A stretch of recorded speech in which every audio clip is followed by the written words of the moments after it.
Good morning. My name's Kevin Leach, Technical Director of Customer Success for PDSVISION. We're going to do a webinar this morning that's what's new in high-speed milling, and we're going to do it in a kind of a step process. I'll show Creo 9, Creo 10, and Creo 11 so we kind of get a feel for how the tool is progressing.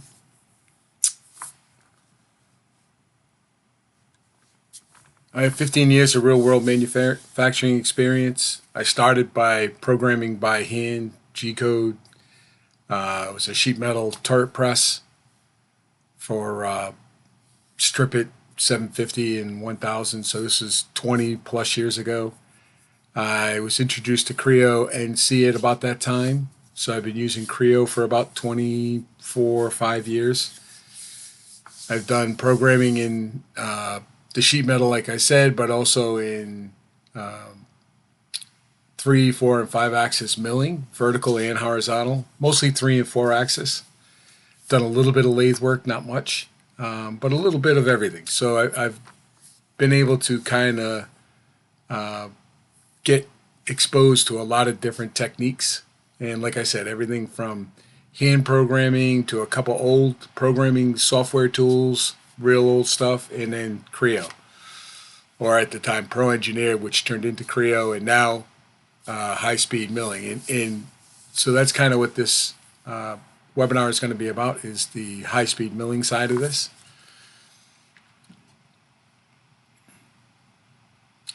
We're PDSVISION. We are a global company, so the great thing about that is we can get you help and support pretty much anywhere in the world. Platinum partner, 400 plus employees, and we're in 13 countries. So let's talk a little bit about the whole high-speed milling. So this all came from PTC when they, back in 2016 or 18, they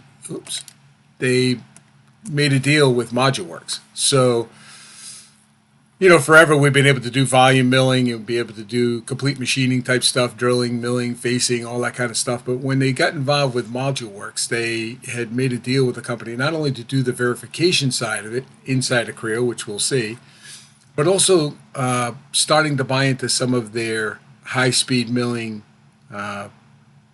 features and functions. And we can see on the left here, basically, you know, it started in Creo 5, 3-axis mold machining extension.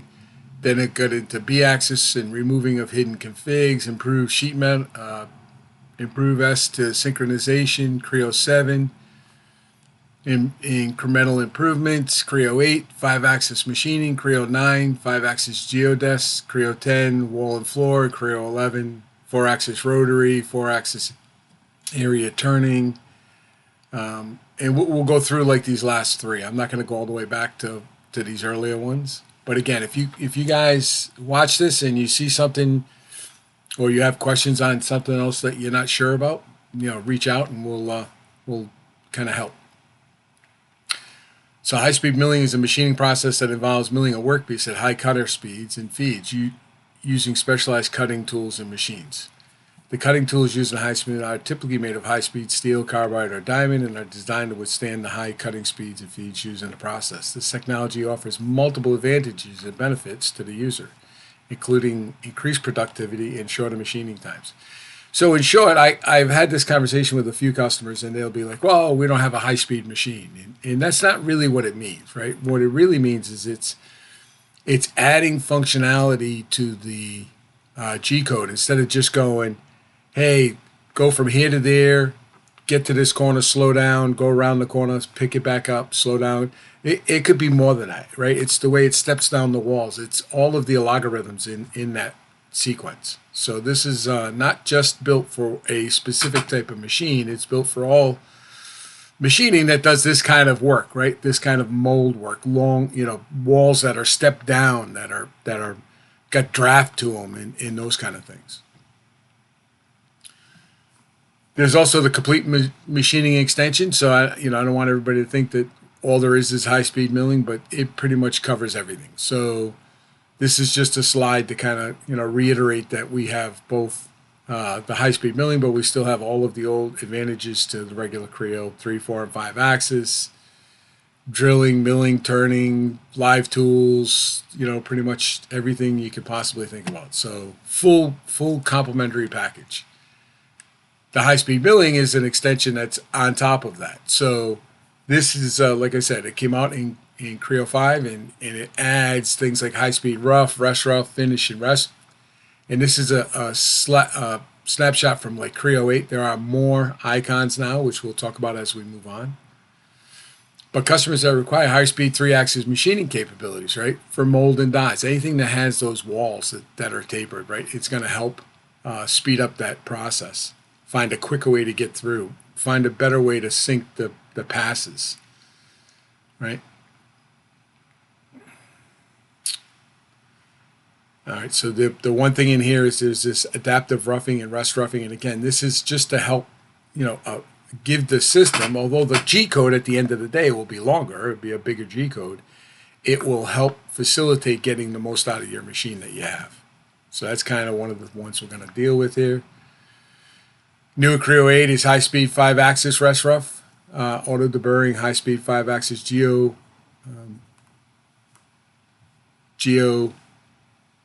machining, 5-axis. So we'll get there. 3+2 axis roughing. So again, this will start to go into not just 3-axis, but also into 5-axis.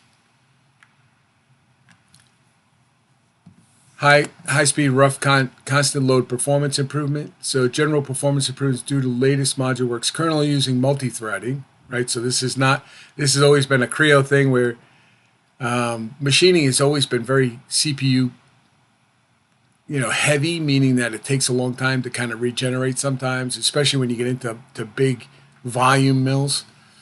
So this is definitely going to speed up the processor time because it's going to use some more of your CPU's ability. Right? Most computers today have multi-threading for CPUs, but the software itself doesn't usually take advantage of a ton of that, where this ModuleWorks does. And this is just a snapshot. In Creo 6, it took a minute 9. That's not true.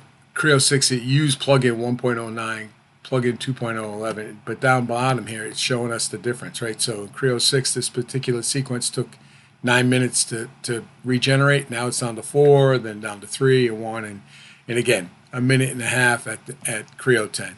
So again, this is probably using the same CPU, same everything. They just kind of wanted to see the difference in the processor plugins. So that's a definite one-to-one comparison.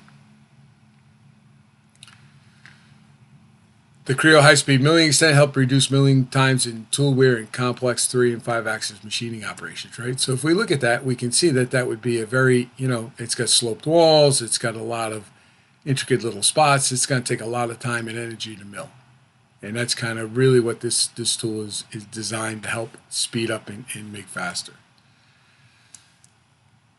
The high-speed milling gives you 3-axis high-speed roughing and rest roughing, finish and rest roughing. It gives you basic hole making, 3-axis trajectory, extraction manufacturing, tool fixture library. The G-post obviously is in everything. So some of these are in all of it. And then there's also high-speed milling advanced, which gets the remainder of those add-ons. So just a couple licenses there. The difference between Creo 8 and Creo 9. So again, this is kind of an update conversation, but Creo 8 to Creo 9 is really just about trying to get more consistent across the UX and UI, so it doesn't look different from one sequence to another, or one type of toolpath to another, right? They're trying to really bring that together. The ability to add user-defined parameters in the NC sequence. The tool motion tab has also been added in here. And again, if you're a long-time Creo NC user, the tool motion is where you go in and do your customization, and maybe you want to stop or start at this point or start at an axis, or you really get more control out of it in that tool motion. Adaptive feed for high-speed roughing pass, and again, we'll see that. I'll do a little demo of this once we get going here. But but from the constant load scan type adaptive feed. So I will actually show it, without it turned on and with it turned on. And again, it'll make the G code a little bit bigger, but it's also going to really take advantage of the logarithm to help, not just slow down or speed up at a corner, but, between paths and connections and all of the little things that come into play.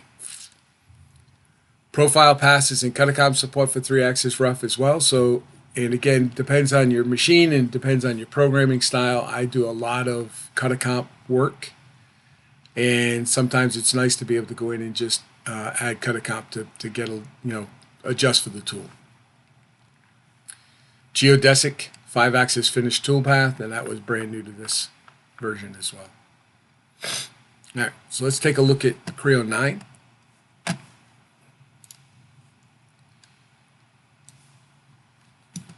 And if you people that know that this is a redo to the webinar. I was having a little bit of issues with it, with my video card, which I believe I fixed. So this is just kind of that same webinar done over.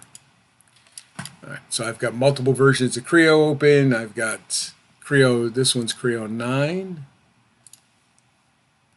9.08. And we're going to take a look at some high-speed milling here.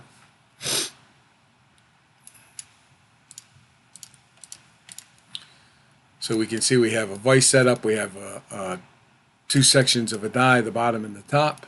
And maybe we're going to do some milling, right? So if we... Let's take a look at this, edit definition, right? So this is a high-speed milling rough. If we look at the tools, we're using a 625 end mill. If we look at the parameters, we can see that we have a maximum step depth, 1.25" we're at constant load, and we're doing rough and profile, and we got a step over at 0.5. So if we go ahead and run that, and look at the CL data, and we look at the feed rate, right? What we're going to do is we're going to, let me show one more thing before I go on there. So I don't have adaptive. You can also sort now by the tools, but here, so we've got an adaptive feed on. Let's turn that off and take a look at the G code, and then we'll turn it on. So then we'll run this.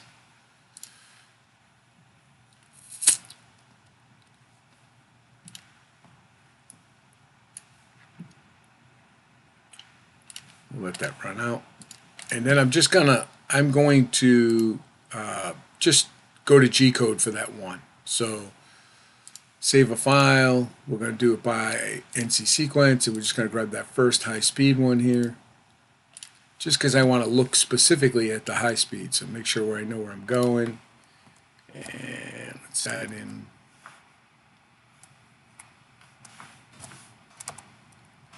Number 11, so I know what it is, and then we're going to post that.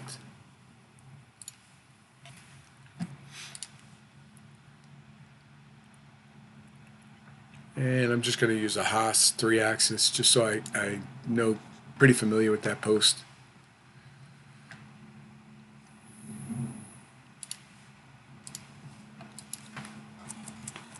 Let's go out and take a look.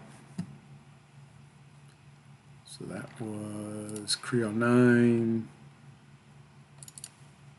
high speed machining, Creo 9,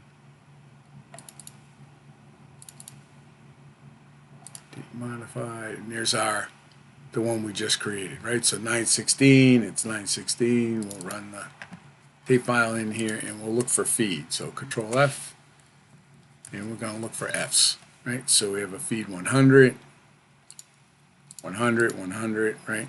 And then it's going back to rapid, and then it goes back to 100, right? So that's basically all it is. There's nothing, it's just based on the feed code. But if I change that to adaptive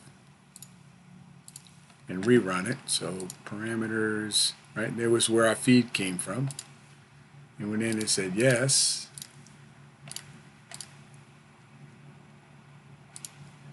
And I'm going to rerun this.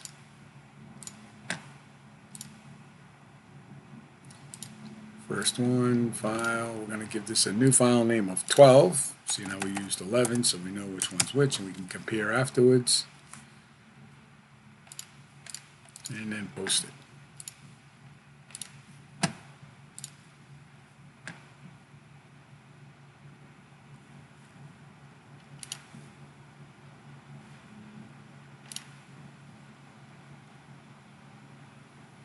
And grab our Haas.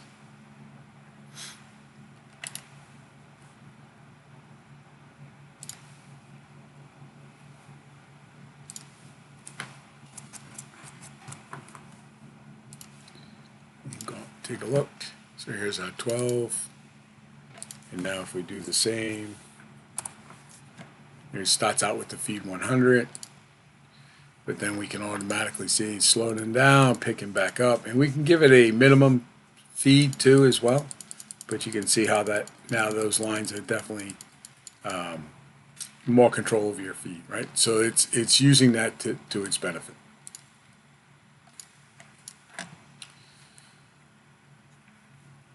All right, you can also have, if we look at that, we can also turn cutter comp on and get that G41, G42 out there. All right.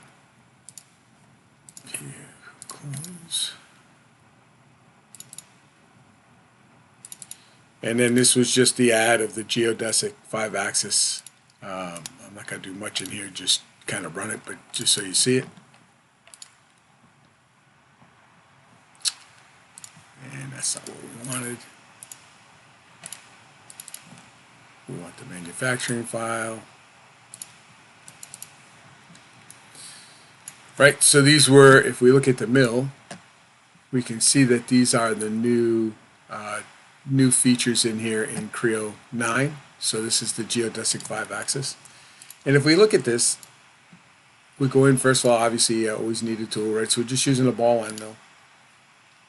But we can see that all it is surfaces, right? So they went in here and selected all of these surfaces. And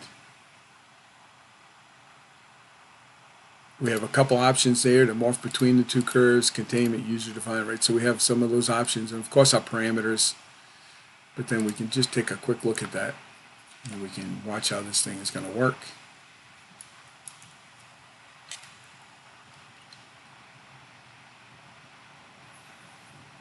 And in the past, you know, some of that 5-axis milling is very tough because you have to go in and really kind of focus and do a path and do another path and do another, and then connect them all and kind of deal with the connections, right? Where this is really controlled through the links and arcs and leads in, lead out. It's going to, you know, really take full advantage of your machine and not cause a whole lot of trouble. And I have a little control of how the 5-axis is going to come in and my angles, but that's geodesic finish. And then of course, you know, there's another one here where they just do it a little bit different, where I don't think they grabbed the same amount of surfaces. So let's just go in and we can, you know, we can take some of those out if we wanted to. Like say we didn't want these top ones.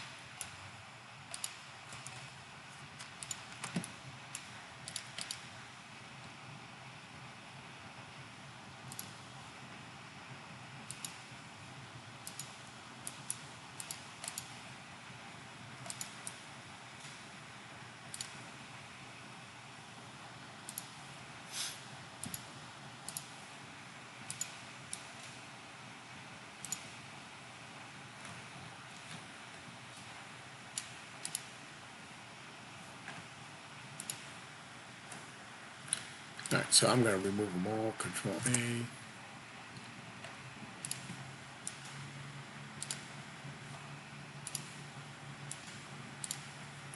And then just add just a couple top panels, just to kind of give us an idea here, right? So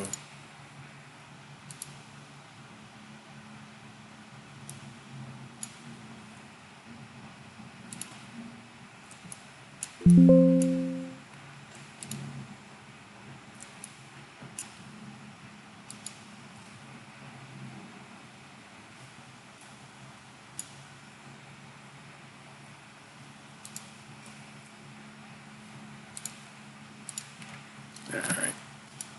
And definition.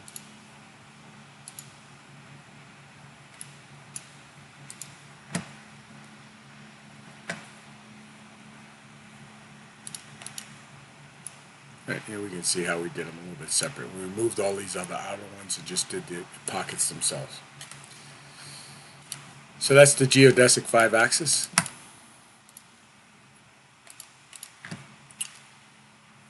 That's what I wanted to show in Creo 9.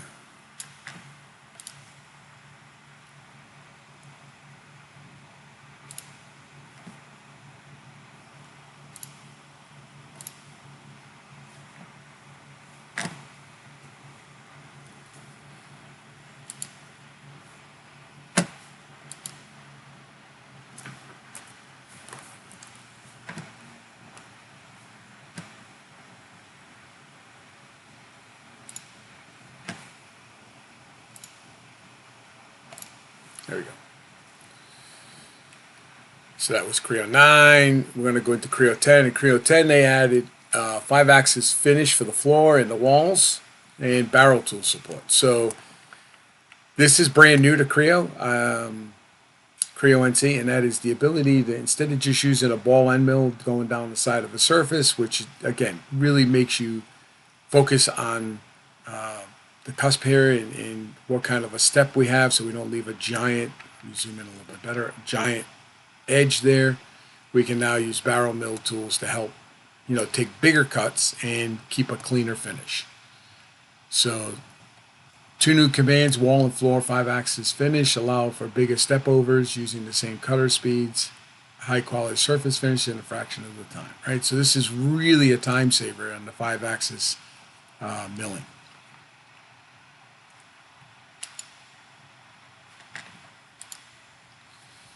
Here's another picture of those 5-axis of those barrel type tools, right? So barrel taper, barrel tangent, barrel lens, and ball mill, right? So very common to use a ball end mill, but we can see the difference very quickly when we look at them, right? So advantages: a barrel tool allows greater contact engagement between cutter and the workpiece than conventional ball nose mills. This can drastically reduce the tool path time on the machine because of increased step downs and step overs. Geometry of the tool enables you to achieve a small cusp height while using a relatively large step over or step down. To achieve the same cusp height with an alternative tool, we must need to reduce that significantly, right? So I'll show an example with a part like this where I'm going to do a wall, and we'll look at the machine time comparative one to another, and it's almost 50%. They're talking 90%, but I've gotten like 50%. Mill volume was added to high-speed milling, so this was not available in the past where you had to grab surfaces. Now we have the ability to add the volume and then just grab the volume as my reference. The CL player for synchronized NC steps, right? So they're going away from the menu manager and bringing up a more modernized CL.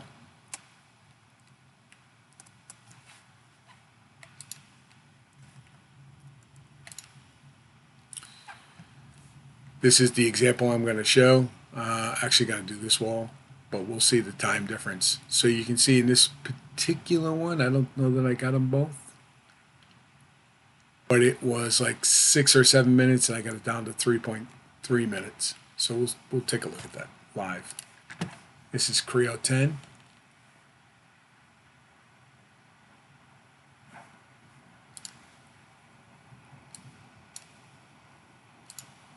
Make sure I get the right one.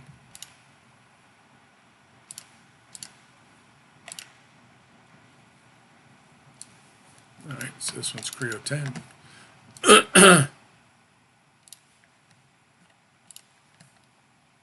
First thing is the volume, just really quick. So, I haven't shown much of the machines, but these are 5-axis machines, so they give us that 3+2 stuff, and I can go in here and just say, hey, I want to do a high-speed rough, and I can grab that now volume as a reference, right? We have the axis control. We can say 3+2 here and take a look. Set my parameters, obviously, maybe go back, change the parameters, small step over, all that kind of stuff. But, you know, I just want to show the 3+2 there.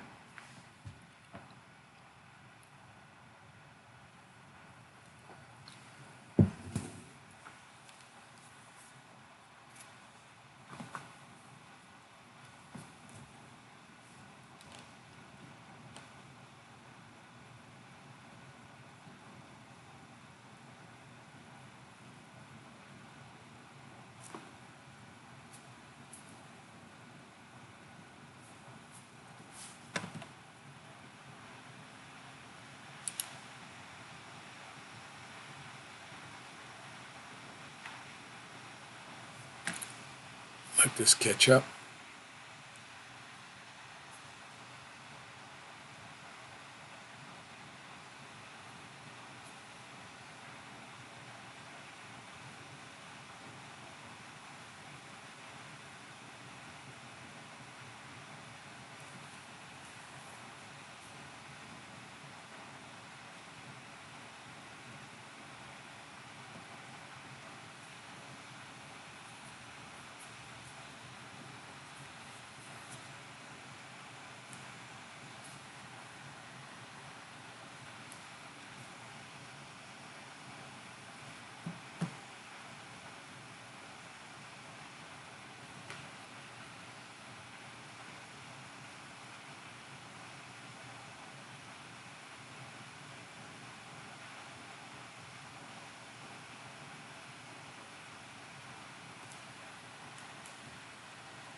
Right, and we can see how it's cutting.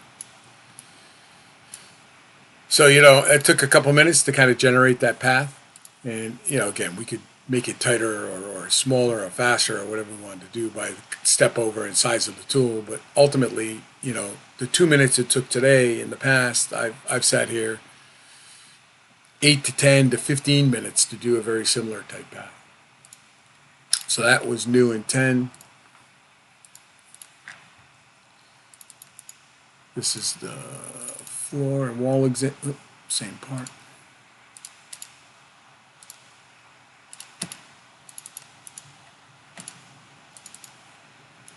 And you can see I just added some work material on there just so I can see the difference here.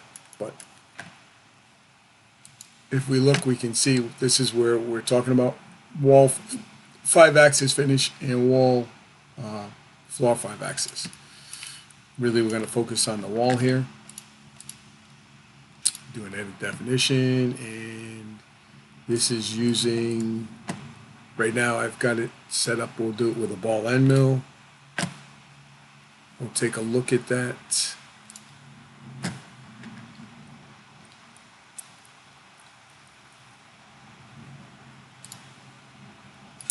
Right, and then if we wanted to see, that looks like it's got a big giant step in there. Let's take a better look with the ModuleWorks verification tool. Which again, if you guys haven't done much with this, there's some things I really like. One is you can kind of preset things that you like. Meaning, for instance, I don't like to specifically see the follow turned on. I like to be at a high precision. When I go in here, I like to have my target automatically turned on. So those are settings that I like.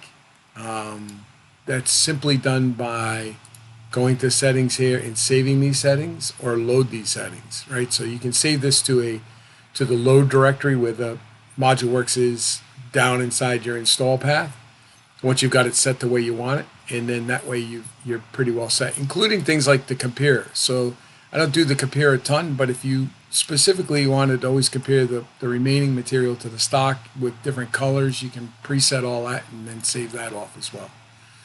But let's just take a look at our 1/2-inch end mill here, and we can see that we've got a big giant cut from one to the other and leaving a big step. So if we were going to clean that out, we'd probably have to go in and cut down our step depth. Let's take a look at what that did. Now, obviously I went from 12 to 5 millimeters as far as my step depth, which is going to tighten that up.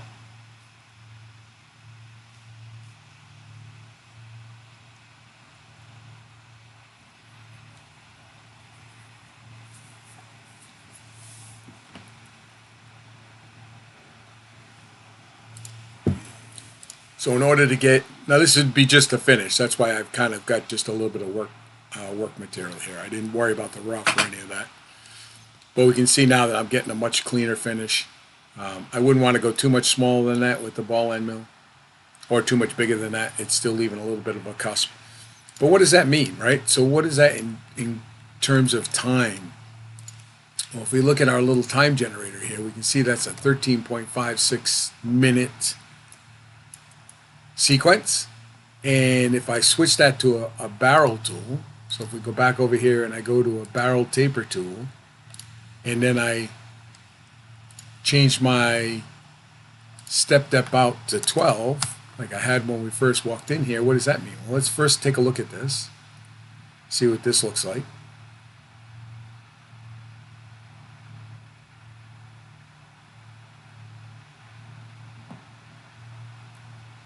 So the only thing I changed was the tool and the step depth.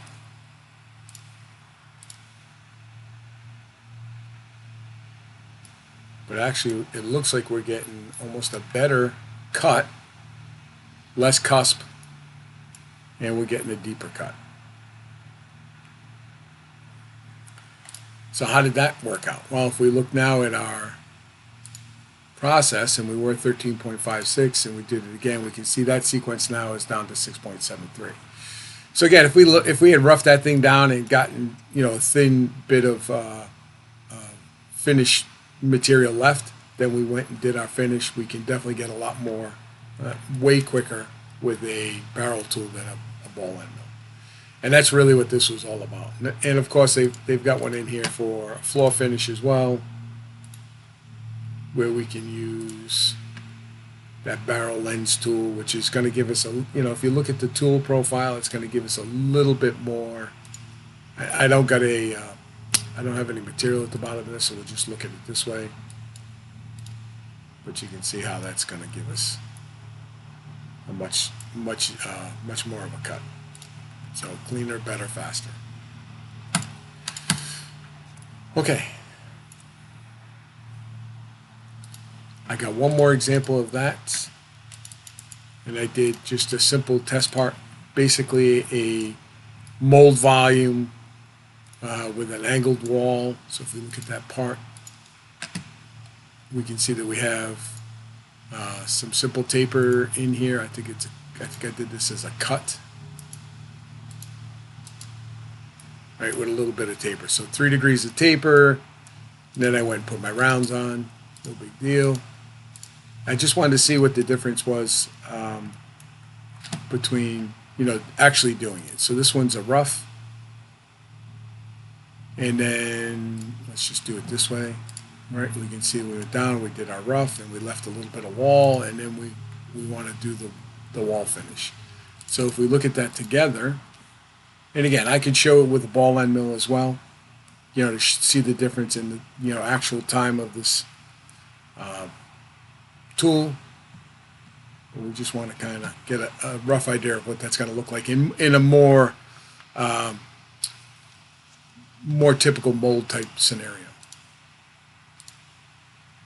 So here's our rough, and we're getting our typical step down.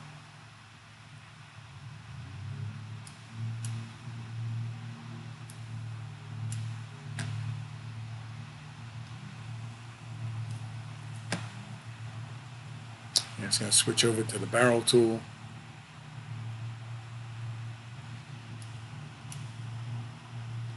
Right, we could close that up as well.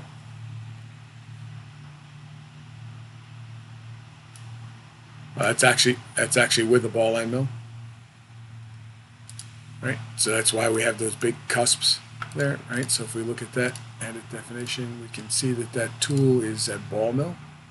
And again, we'll change it to the ball. Well, before we do that, let's just look at the time of this.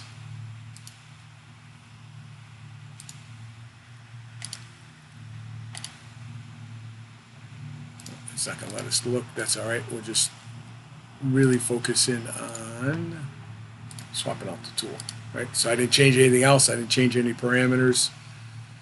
All we did was change the tool, and if we do that again,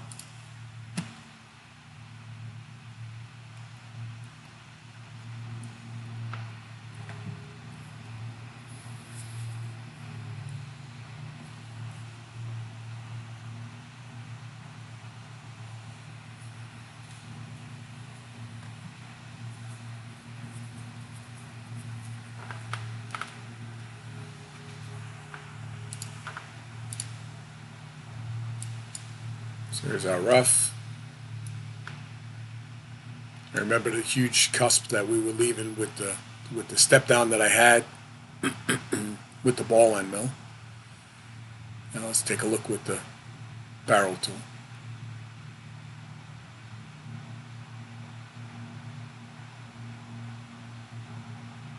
And we can see what a much better step down, right? And even that we might close up a little bit. That might be a little bit too much material for this, and we might have cut and even tightened up our rough stock to get a little bit less on the wall. But you get the point of that, is that you're getting way more contact with the tool. All right, so that was Creo 10.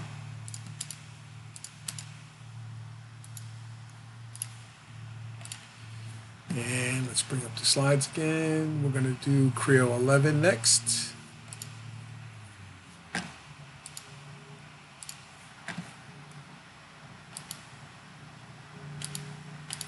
So Creo 11, they've added some new tool paths. High-speed rotary rough, high-speed rotary finish. This was a direct customer request for milling, multiple mills. So they added the mill volume in the high-speed milling in the last version, but now as soon as they did that, people were like, well, we really need to do multiple mills. So we'll take a look at that. Trajectory milling, curves not on surface, retract trimming, engraving. Those are all little add-ons, but we're gonna demo pretty much the multiple volumes, right? So we can pick volumes and kind of just work on them. They've added a tool holder degouging for high-speed milling. So basically it'll offset that tool specifically so it won't allow the tool to crash into the wall. They've added subtractive manufacturing guide so you can trim to retract, which is pretty good. I'm just going to show this in a little bit of a demo, but basically you can grab that wall and use that now to get a retract plane, right? You don't have to just use the flat wall off the coordinate system. So it cuts down a lot of that retract.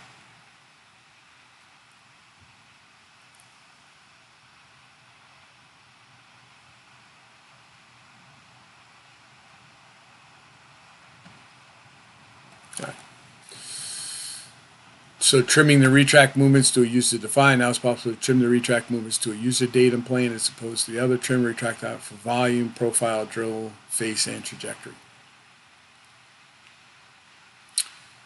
Trim the retract movements to a user defined plane, right? And again, if you got a weird wall like this, it definitely is going to benefit you as opposed to doing the other. 4-axis rotary rough and 4-axis rotary finish. So we'll do this in a quick little demo. I'll bring this up and we'll kind of play around with this tool path a little bit. And again, it's going to make our connections and links for us. It's got support for end mills, ball mills, and bullnose mills. All right. So Creo 11.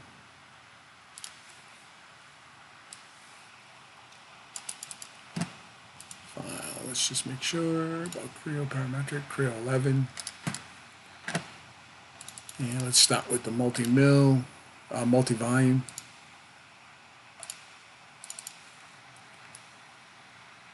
So typical, and again, I have customers that love volume milling, so they've been making volumes for forever, and they like working with volumes, and instead of just using mill windows and that kind of stuff. So what that means is that I can go in here and say, hey, I want to mill. Let's do a high-speed rough, And we're going to grab mill volume and then work from there. Give it our parameters. Actually, I'm just going to pull this one up. So here's a single volume one. Right, and we can see how it's just working on that top and bottom, and that's 3 plus 2. Right, it's dealing with that all as one big volume.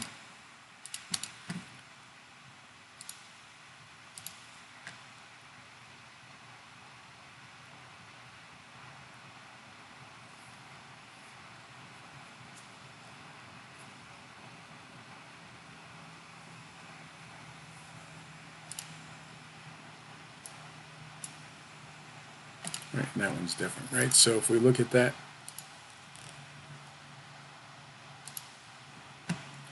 we can see how we didn't grab all. We got 2 volumes there, and then on this one we had 1 volume, right?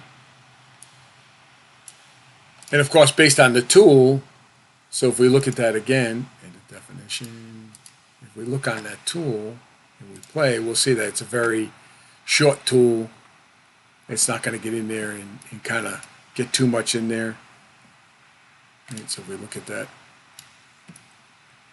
But if we go in and modify my tool length, so if we take tool 1, and instead of just being 20, let's make it, let's make this 50.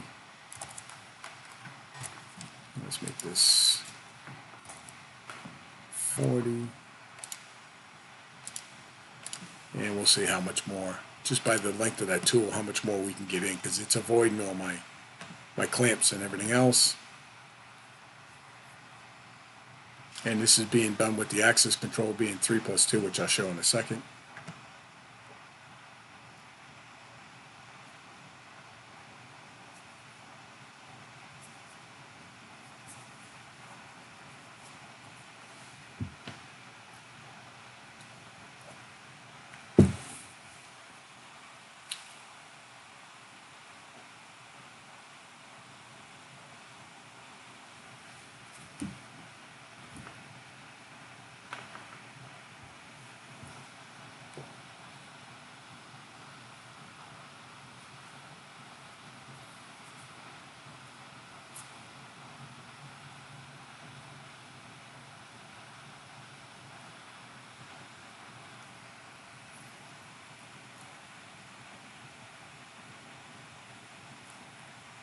Now, obviously, the length of that other tool was shorter, so we couldn't get in as deep.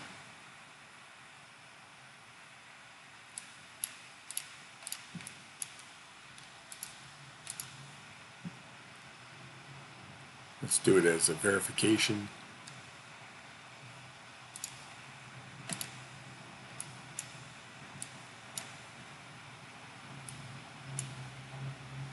And again, it's roughing, so we'd go back with that high speed. And maybe I leave a little bit more, but high speed. Finish. You can see 3 plus 2 is switched over.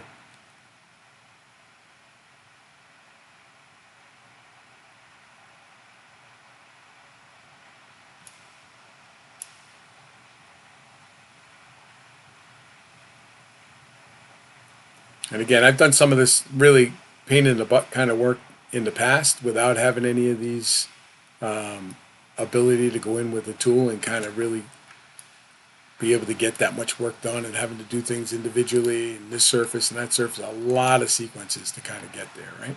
Where today with that 3 plus 2 and then being able to manipulate that, add, change my parameters, use the tools that are built in, much better, much quicker, much faster. Can't even compare. Let's look at, this one's the example of avoiding the tool. So if we take this, let's just take the top one. Hit play.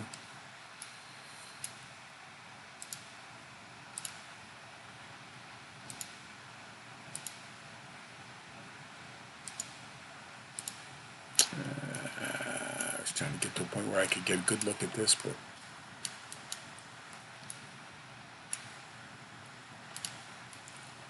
so if we put the tool path there, we can see, precision cutting. I can see that I'm hitting this wall. It's not seeing that wall. Okay, so it's not in the parameter, right? We looked at that. Where it is in the config. So if we go File Options and we go into the config and we type in, well, the easy way for me is just to say degouge and find, and we'll see enable high-speed milling folder, to not folder but holder degouge, right? So in the past they would degouge for the tool but not the holder. So this, as of today, is done with a config. Turn that on, and then if we take this edit the definition and we reconfigure or basically rerun this, and then look at our play, and we go down and we position toolpath, you can see that it's changed our toolpath, and now it's no longer crashing into the part. So this is with the config on. And if we go back, File Options, and we turn that config off, degouge, and we make that a no. There it is right there, right? So we're turning it back off. And if we rerun that,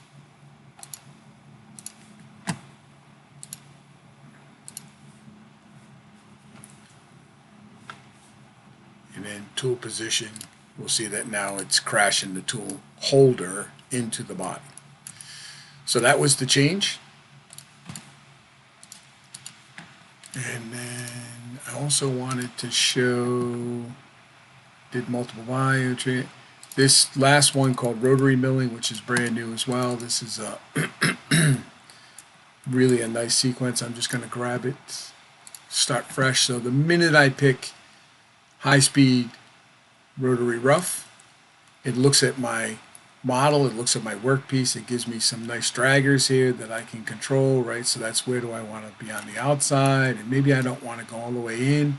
Maybe I want to leave, some certain diameter, and then maybe I don't even want to start back here. Maybe I only want it to look at the model from here to there, right? Give it my tool. So we're going to give it a ball end mill. That's let's use the 10, and let's take a look. So that quick, I've taken again, this would have been a really tough model to kind of get started with.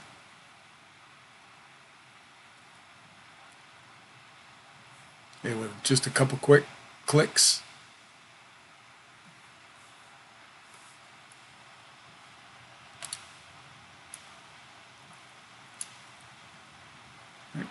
and I can adjust my step over again if this is a rough.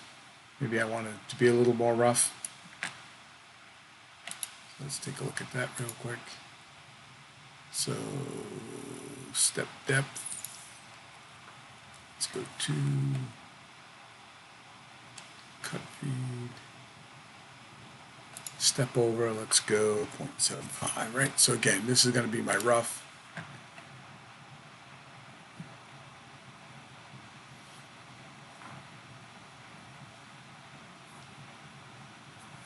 And then I could do a secondary rough, or even go right to a finish.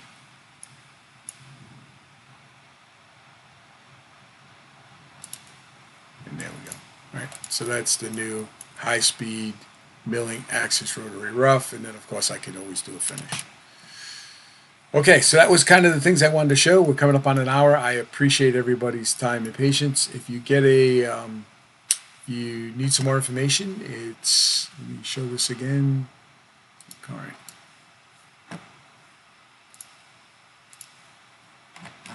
My name's Kevin Leach. Kevin Leach.